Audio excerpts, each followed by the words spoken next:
No se preocupe. Ya, una pequeñita acotación. Es que sale un cuadradito, si no me equivoco, negro en la Ujú, pantalla. ujú. Ya, esa es por si acaso como para cerrar y abrir el micrófono.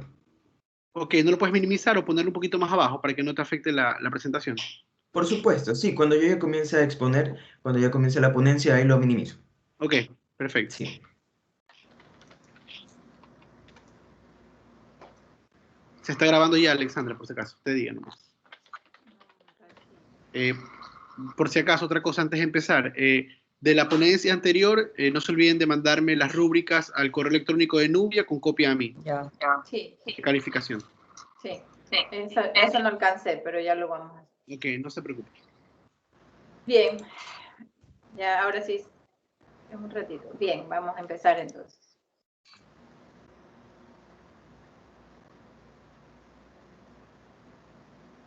Ok, buenos días. La Universidad Católica de Santiago de Guayaquil, la Facultad de Filosofía, Letras y Ciencias de la Educación y la carrera de Psicología Clínica, con fecha 5 de marzo del 2021, inician la sustentación de los señores.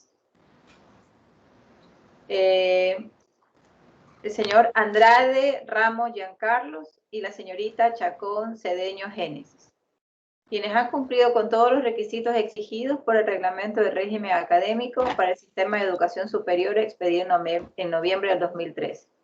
La modalidad es trabajo de titulación. El Tribunal de Sustentación está conformado por la directora o su delegado, la psicóloga Alexandra Galarza. El miembro 2 es el docente especializado en el área, el psicólogo Francisco Martínez, y el miembro 3, el oponente, es la psicóloga Marcia Colm. Quienes tendrán voz y voto y asentarán la calificación que la sustentación obtenga. El tiempo de duración de la sustentación no excederá, en este caso, de los 30 minutos porque son 2 personas, luego de los cuales el oponente realizará las preguntas que previamente han sido conocidas por el estudiante. El tribunal evaluará únicamente el acto de sustentación llevado a cabo por los estudiantes. Cada miembro recibirá una rúbrica que tendrá la evaluación, y esta rúbrica es aprobada por la Comisión Académica de la carrera. La nota final que obtenga la sustentación será el resultado de promediar las notas consignadas por los miembros del tribunal. Directora 30%, docente especializado 30% y oponente 40%. La nota final de la unidad de titulación será el resultado de sumar las notas obtenidas en la sustentación y las asignaturas aprobadas en la unidad de titulación.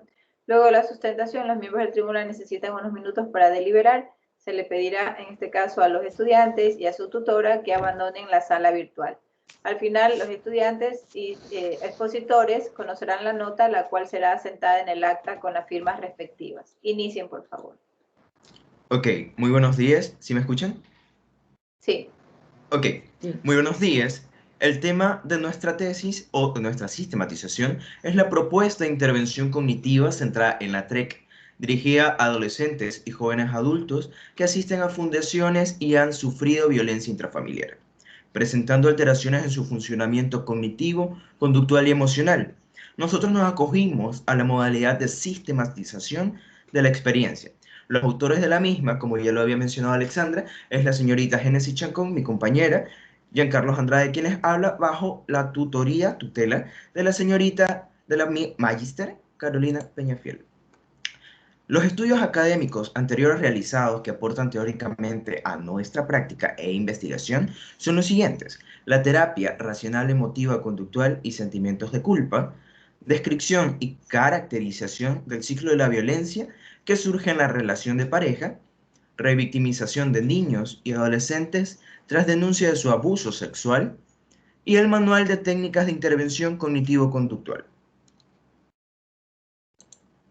El contexto donde se realizó y se llevó a cabo nuestra experiencia de prácticas fueron en dos fundaciones: Children International y Niños con Futuro. Children International, vale recalcar que no es una institución, un centro, sino que esta tiene 5 lugares de acopio, los cuales son en las zonas más marginales de Guayaquil. La misma que ofrece una atención integral y herramientas de superación a las personas de escasos recursos, también haciendo convenios con instituciones sin ver la escolaridad, sea esta primaria, secundaria o universidad. Niños con Futuro, a su vez, brinda una educación integral de calidad en conjunto con la Unidad Educativa Felipe Costa von Buchwald. Asimismo, sin ver la escolaridad también con los convenios, pues va de la parte de la escolaridad más pequeña, que son las cuestiones primaria y secundaria, y nuestro objeto de estudio son adolescentes y jóvenes adultos de 15 a 25 años.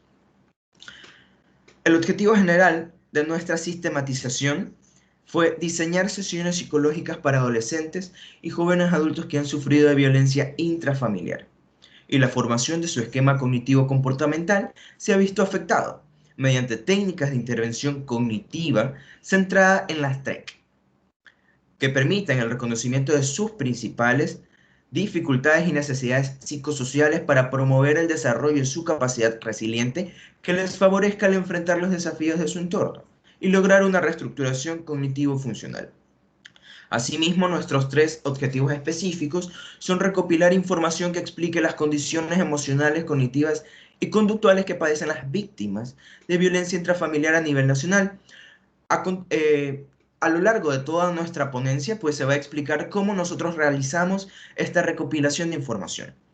Como segundo punto tenemos bosquejar sesiones psicológicas donde se desarrollen y creen procesos de reestructuración cognitiva para que los pacientes aprendan a debatir y refutar creencias irracionales actuales y prevenirlas a futuro, para evitar asimismo las cadenas que se continúan desde lo que ellos aprendieron en sus hogares a después impartirlos en los suyos.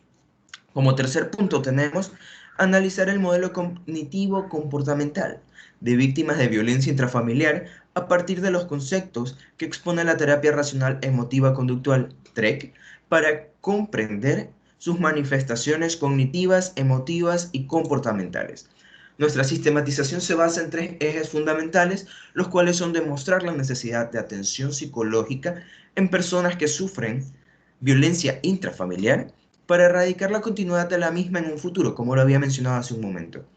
La investigación y análisis bibliográfica de la problemática a trabajar y mostrar cómo la intervención cognitiva centrada en la TREC otorga herramientas para trabajar en la reestructuración cognitiva, ya sea en sesiones virtuales o presenciales, haciendo referencia en aquel punto virtuales por parte de Niños con Futuro y presenciales por parte de Children International.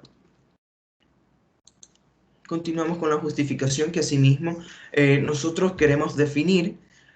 Definimos la violencia y su diferencia con el abuso. Entender que existe un ciclo de violencia en las relaciones intrafamiliares y que lastimosamente es socialmente normalizado. Sensibilizar la problemática y los efectos de esta a la sociedad para evitar que la violencia se normalice y naturalice. Hago un pequeño corte en este punto, dado que en la investigación que nosotros realizamos nos dimos cuenta cómo a lo largo de los años esta problemática ha sido callada. No solamente aquí en Ecuador, sino en toda Latinoamérica y el mundo. La ponen la violencia intrafamiliar como una de las primeras problemáticas desarrolladas en la sociedad. Y asimismo me remonto un poco a la historia en la parte de los años 80 o 90, donde las mujeres salían a alzar su voz de reclamo y de protesta para que pueda formarse una ley digna, una ley en la cual se pueda salvaguardar su bienestar, no solamente el de ellas, sino también el de sus hijos. Entonces ahí es donde crecen y nacen las comisarías de la familia, la mujer y el bienestar de los niños. Asimismo, vale remarcar un poco el punto de las leyes que aquí en Ecuador no son tan efectivas en cuestiones de la familia. Y se lo puede ver en el día a día, como cada uno de los casos de femicidios siguen aumentando y aumentando. Continúo. Beneficiar del trabajo con la orientación cognitiva bajo el sistema de la TREC en fundaciones con los adolescentes y jóvenes adultos es un trabajo completo, práctico y breve. Brinda un espacio de escucha activa mediante técnicas que evalúan lo cognitivo, emocional y conductual. Desarrollar una propuesta frente a la problemática y un abordaje de los diferentes estragos causados por la violencia intrafamiliar. Además, ofrecer una ficha de seguimiento para así evitar la revictimización de los pacientes. A continuación, también diré unos puntos acorde a la revictimización. Continuamos con el marco teórico. Se han elegido estas palabras, estos conceptos, ya que engloban un antes, un proceso y un después del proceso que nosotros vamos a llevar a cabo. Entre estas están el pensamiento, pensamientos irracionales, culpa, revictimización, introspección, creencias racionales, resiliencia y reestructuración cognitiva. En cuestiones de los pensamientos racionales y distorsiones cognitivas, pues nosotros mencionamos que son cogniciones evaluativas de carácter absolutista y dogmático. La culpa es un sentimiento que involucra un sentido de tensión y remordimiento acerca de lo que se hizo mal. Con respecto a la culpa, nosotros evidenciamos a lo largo de toda nuestra investigación cómo esta era posicionada por parte de la víctima, más no por parte del abusador. Y llegamos a una conclusión en la cual el abusador proyecta esta culpa en las víctimas, mencionando, fue tu culpa por no hacer la comida a tiempo, fue por tu culpa por salir así a la calle. Continuamos con la revictimización, que es un proceso donde la víctima se enfrenta a situaciones en las cuales tiene que, de manera reiterada, repetir y repetir todas estas escenas que pasó, estas escenas atroces que dejaron una huella en ellos. Continuamos con la introspección, que es el proceso que se busca dar en el lapso del trabajo psicológico, no solamente en nuestra sistematización, sino a lo largo de toda nuestra carrera, para llegar a una creencia racional, que son los procesos cognitivos más adaptativos, así tomándonos también de la resiliencia y creando unas creencias racionales para así, mediante la reestructuración cognitiva, ir moldeando todas estas percepciones que tienen de las situaciones que viven. Continuamos con las creencias racionales, que son cogniciones evaluativas de significado personal, que son de carácter preferencial, las mismas que son flexibles. Y es aquí donde entra la resiliencia, que es la capacidad que tienen las personas para reaccionar de una forma adaptativa ante diferentes sucesos traumáticos.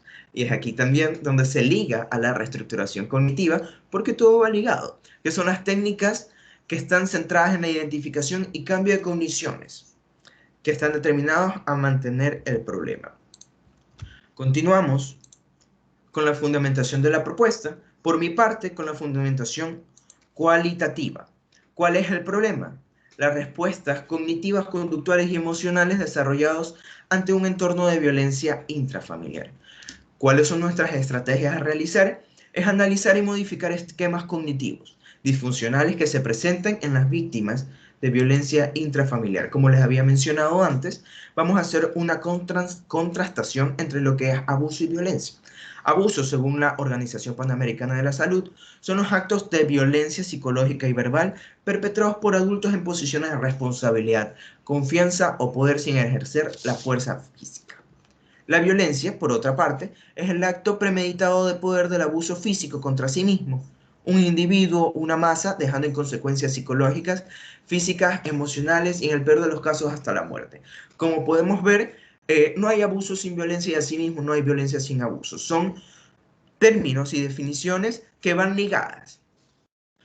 Por otra parte, también definimos la violencia según organizaciones internacionales como es la UNICEF, la OMS, la APA. Hay que remarcar que la UNICEF es la organización que vela por el bienestar de los niños. Entonces menciona que es el comportamiento malintencionado con la finalidad de causar diferentes lesiones, sea esta física, mental o sexual, mientras el menor sea dependiente de sus padres o cualquier persona que esté a su cargo. La OMS menciona por otro lado que es la acción premeditada del uso indiscriminado de la fuerza, ejerciendo poder contra una persona, o sea, está vinculada al mismo de forma física, verbal, psicológica, con la finalidad de causar malestar, traumas o privaciones.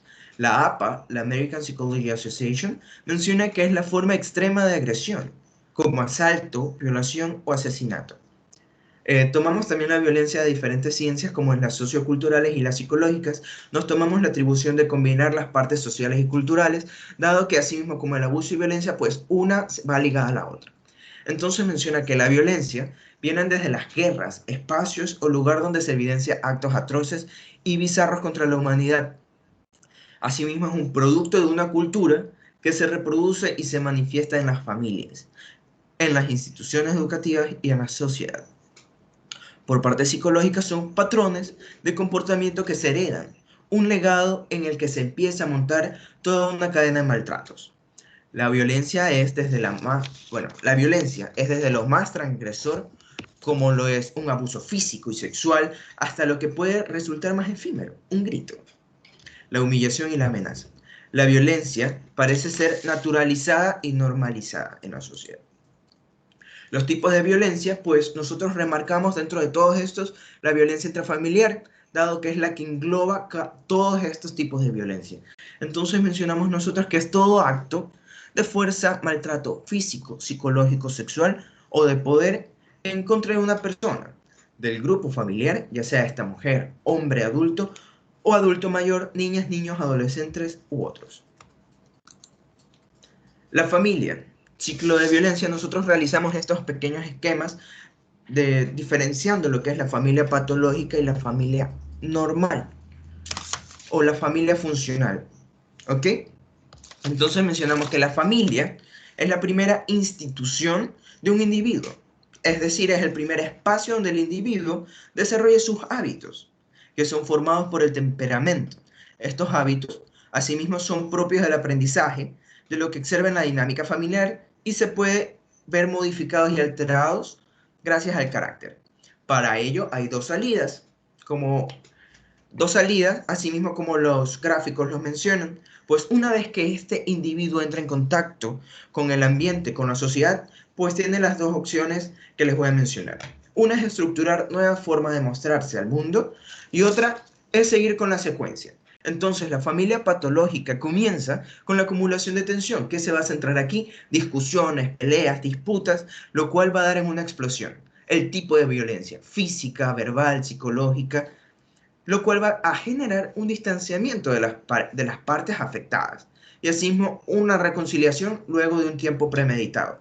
Y así continúa el ciclo. La familia funcional comienza así mismo con la acumulación de estrés, disputas, peleas, problemas varios, pero aquí va a haber un corte, lo cual es la comunicación. Luego de esta comunicación, charlar, conversar, las problemáticas, pues se va a llegar a un planteamiento de opiniones para llegar a un acuerdo mutuo. Entonces, continuamos con lo que, bueno, damos culminación por la parte cualitativa y comenzamos con la parte cuantitativa. Y le doy paso a mi compañera.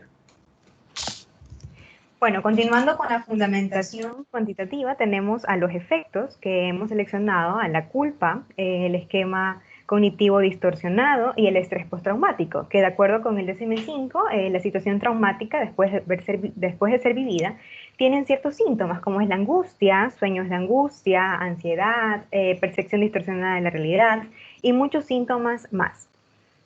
El modo de intervención psicológica que hemos usado para nuestra sistematización es la terapia racional emotiva conductual.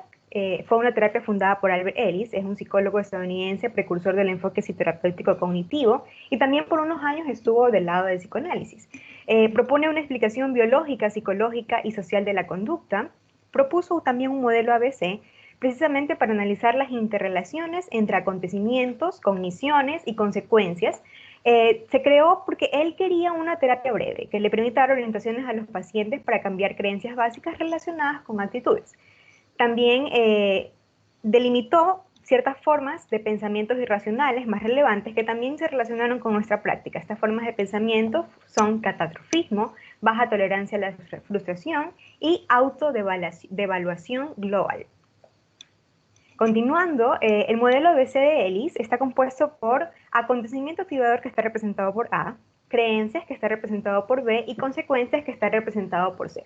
Estos acontecimientos por sí mismos no provocan consecuencias. Estos van a depender netamente de cómo el ser humano percibe o interpreta la realidad, estos acontecimientos.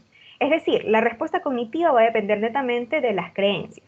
En ese momento aparece la función D, que es la terapia con diálogo, debate y discusión. Es ahí donde está la función del psicólogo, para luego llegar a E, que vendría a ser la efectividad, que es generar cambios en creencias para cambiar las consecuencias. Es decir, haciendo un cambio de creencias van a tener, por ende, nuevas consecuencias.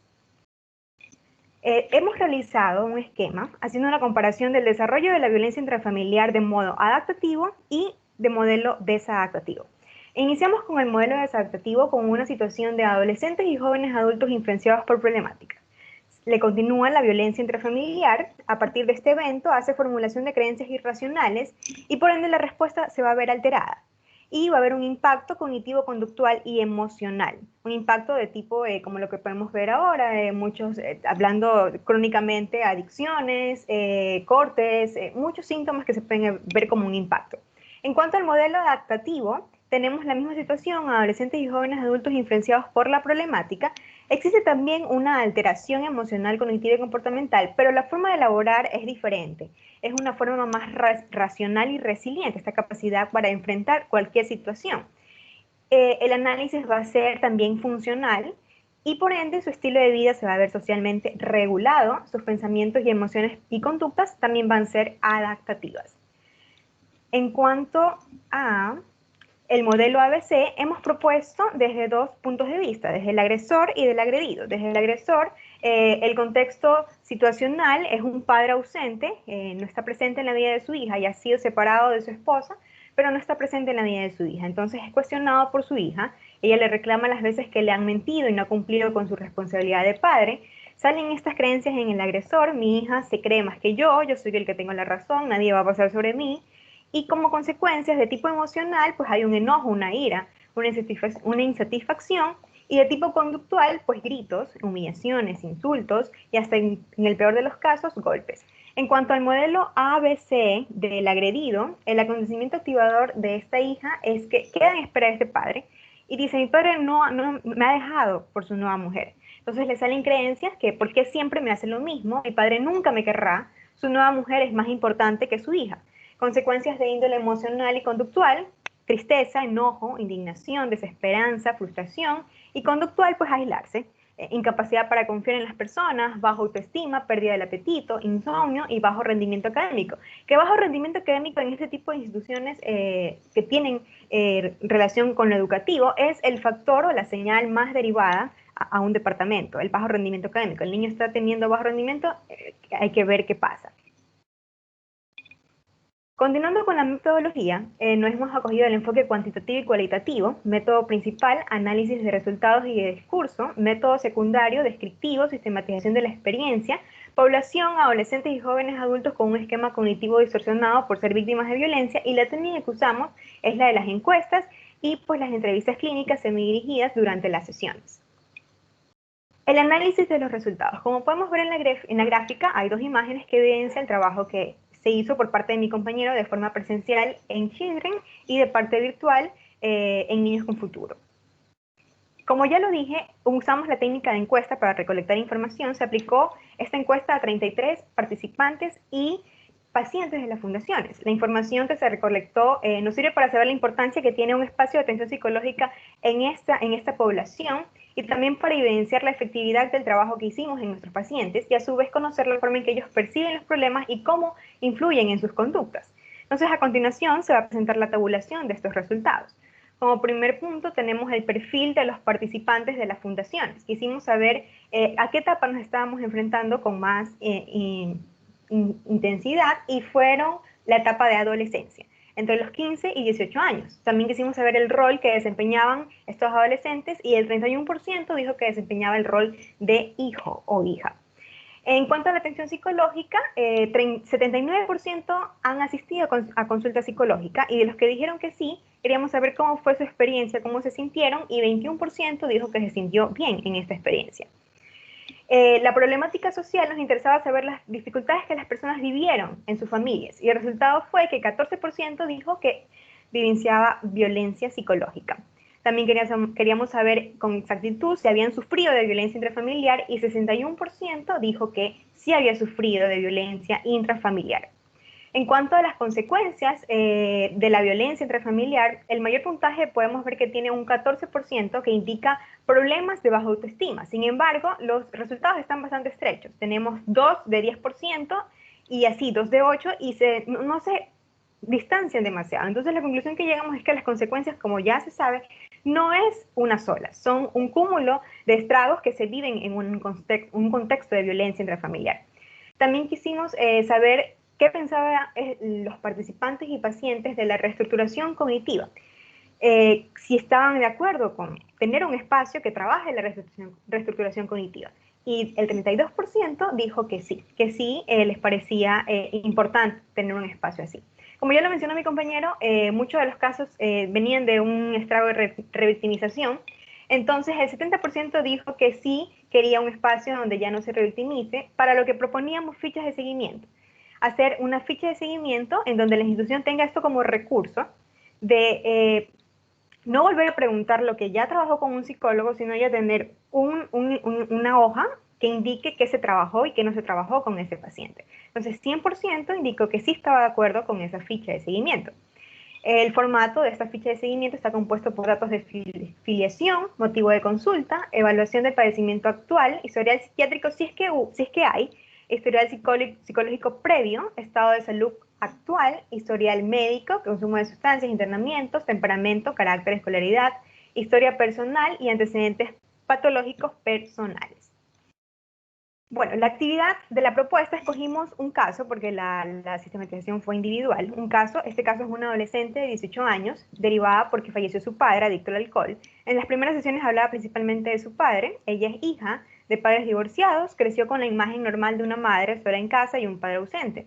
Nunca vio una estructura familiar. Ella decía, está acostumbrada ya a la ausencia de su padre.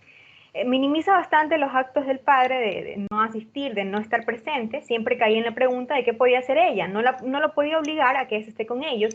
Eso tenía que nacer de él. Es algo racional hasta cierto punto, pero tenía sus consecuencias. Ella negaba sus emociones y estas salían por otro lado, por la inseguridad, por el bajo autoestima. No podía dejarse ver vulnerable. Tenía una creencia bastante rígida, dogmática, de que debe ser el soporte de sus hermanos a pesar de que estos eran mayores, y también de su madre. Y también no puede confiar en nadie. Siempre tiene el temor que la van a abandonar. Hace falsas percepciones de su círculo social, creyéndose siempre como segundo plano, temor a que la lastimen, temor a que la abandonen. Y básicamente ahí fue la intervención mediante la TREC, enviando tareas de autorregistros de creencias irracionales mediante el modelo ABC, técnicas de ensayos de conducta, el debate de parte del psicólogo, que le permitieron identificar el problema y reestructurar las creencias. Los datos generales de estas sesiones, como ya se dijo, las instituciones fueron Fundación Niños con Futuro y Children International. La duración fue de 8 a 12 sesiones en un tiempo de 45 a 60 minutos. Fue dirigido a grupos de participantes que tenían o que padecían de violencia familiar, y los recursos fue computadora, porque fue virtual, hojas de registro, de forma presencial. El procedimiento que llevamos a cabo en esa sistematización fue mediante las fases de la TREC. Son 5: evaluación psicopatológica, evaluación racional emotiva, insight racional emotivo, aprendizaje de una base de conocimiento racional y aprendizaje de una nueva filosofía de vida. La cantidad de sesiones varía del caso a caso. En nuestro tema fue de 1 a 10 sesiones. La planificación de las sesiones está puesta por fases. El objetivo de la primera fase es identificar las problemáticas del caso. La actividad que se hizo fue psicoeducar al paciente, escuchar la problemática. En la segunda fase, el objetivo fue dirigir la sesión mediante intervenciones que apunten a la identificación de creencias irracionales, y la actividad fue escuchar la problemática, continuar con la escucha, identificar las distorsiones mediante el modelo ABC y revisar y debatir tareas. En la tercera fase, que es el insight racional emotivo, pretendíamos evaluar los 3 insights racional emotivo de la paciente, definir los problemas, las situaciones que activaban y que reforzaban estas situaciones, y en la cuarta fase, el objetivo era dar a conocer a la paciente el impacto del trabajo y constatar la evolución del tratamiento. Y en la quinta y última fase, se buscaba independizar al paciente. Queríamos evaluar la efectividad de estas intervenciones, verificar si estos registros fueron hechos con éxito, y hacer una entrevista de cierre, indicándole al paciente lo que se trabajó, lo que se debe seguir trabajando, pero ya de forma independiente. Las conclusiones que hemos llegado a nuestro trabajo es que muchos de los casos son originarios del aprendizaje de creencias dogmáticas, de autodescalificaciones que vienen desde la familia, como ya fue mencionado. Son representaciones mentales instauradas desde la infancia como patrones de comportamientos que se van heredando como un legado y son repetidos sin corte alguno. En cuanto hacemos una crítica, por así decirlo, el marco legal y las políticas públicas de la Constitución del Ecuador.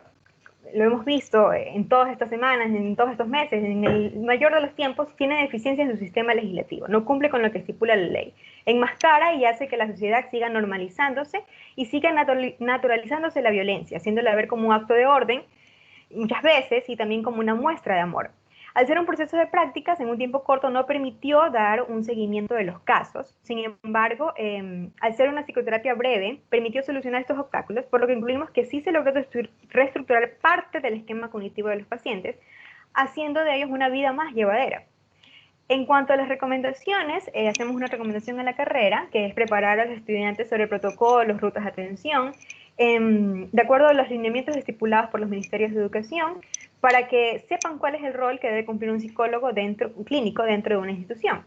A la institución, pues, realizar un trabajo más minucioso con la detección y derivación y análisis de los diferentes casos de violencia intrafamiliar. ¿Cómo se lo recomendamos? Mediante talleres, mediante foros, mediante actividades que permitan que los estudiantes hablen muchas cosas que en casa no se pueden hablar, entonces que en la institución puedan tener esa oportunidad de hacerlo. A los estudiantes que realicen sus prácticas en estas instituciones, también recomendamos realizar primero un análisis institucional, identificar cuáles son las intervenciones válidas para este ambiente de trabajo y cumplir con uno de los principios que como psicólogo tenemos y que se nos ha venido remarcando a lo largo de la carrera, que es hacer primero un trabajo psicológico en nosotros y luego ya estar preparados para ejercer la clínica de una forma ética, profesional, con los pacientes. Bueno, aquí tenemos la bibliografía. Y muchas gracias por su atención.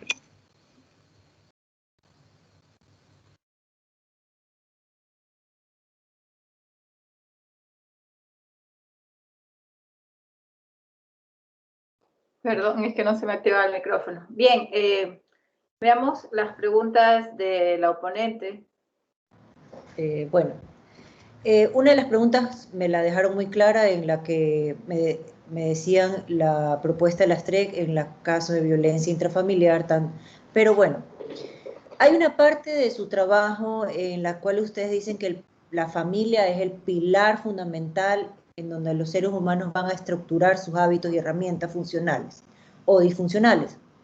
Mi pregunta es la siguiente: ¿qué pasa en aquellos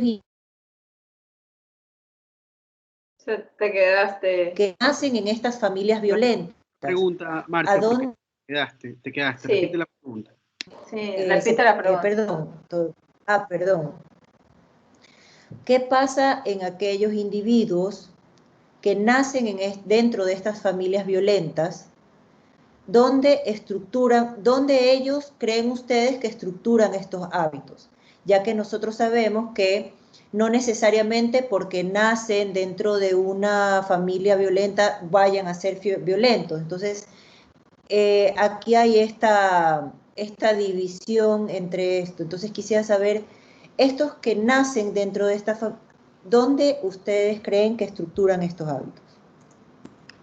Ok, sí, a lo largo de la exposición de la ponencia, pues explicamos que hay dos salidas mediante las cuales las personas se van estructurando. No solamente la familia va a ser el pilar fundamental de esta estructuración, sino que también hay que tener en cuenta de que somos psicosociales. Y la primera institución a la cual llegamos es la familia. Y no hay que alejarnos que también tenemos amigos, tenemos primos, tenemos tíos que realmente también van a influirnos a nosotros. Entonces, tenemos estas dos salidas, que es la primera, de que la persona reestructure su modo de comportarse, reestructure su modo de vivir y que no adapte todas estas escenas de violencia así, sino que más bien haga la reestructuración cognitiva que nosotros estamos mencionando. Y la otra salida es, como lo había mencionado en el ciclo de la violencia, continuar con la misma cadena significante y seguir y seguir y seguir y seguir hasta que haya un corte. Ok. Ahora, ¿cuáles creen que son las principales creencias irracionales referentes a la violencia intrafamiliar en la población que ustedes eligieron para su estudio? Las principales. Sé que tienen muchas, pero ¿cuáles creen ustedes que son las principales? Bueno, varias que identificamos fue una autodescalificación, que bueno, eso hacía el bajo autoestima de la paciente, incluso en el caso que presentamos, ella se creía en segundo plano, no se creía suficiente para sus amigas. En el modelo ABC también se comparaba con la mujer, o la segunda mujer del padre. Entonces, una es esa autodescalificación, otras también es sobregeneralización, lo que ya pasó en aquel evento con su padre, lo repetía. Incluso en uno de los casos tenía ella dificultades para establecer relaciones con su pareja porque creía que la iban a abandonar. Entonces no se podían pelear porque ya la iba a abandonar como el padre. Entonces muchas veces se cortaba y ella decía, no, corto yo primero porque yo sé que él me va a cortar. Se anticipaba a la acción por esta sobregeneralización que hacía de lo que ya pasaba con el papá. Entonces, creencias de tipo dogmático también, este imperativo de yo debo ser el soporte de mis padres, no puedo mostrarme vulnerable, no puedo sacarme esta máscara, sino que debo ser fuerte. Y esto, al reprimir estas emociones que eran válidas, porque es impotente que tu padre esté ausente y que tú quieras tener a tu padre presente, y salían por otros lados, salían por el bajo autoestima, salían incluso por el aislamiento. Entonces, esas fueron las creencias que se pudo evidenciar en nuestro trabajo práctico. Okay. Por último, ¿dónde creen ustedes que radican las creencias irracionales acerca de la violencia, tanto psicológica, sexual, física, intrafamiliar, dentro de la sociedad? Bueno, como se ha venido mencionando, la familia es un pilar fundamental, pero donde radican es en las creencias nucleares, o sea, cómo estas fueron, ya que seguramente creció en un ambiente de violencia, entonces la ve normal, la naturaliza, y es ahí cuando su percepción se altera. Entonces se alteran desde la base y el ciclo va a continuar, va a seguir la violencia porque se naturaliza, es la forma que aprendió, es el único recurso que tenía en su casa, nadie lo corrigió, salió a la sociedad y siguió eso reforzándose, entonces continuó. Y de ahí se podría decir que radica. Muy bien, gracias.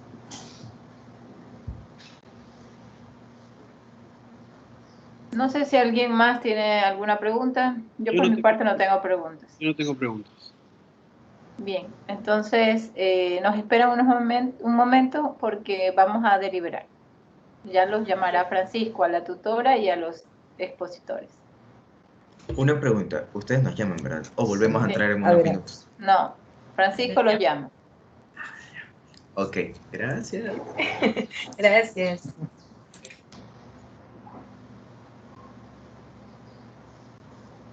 Voy a parar la grabación, ¿ya? Ya.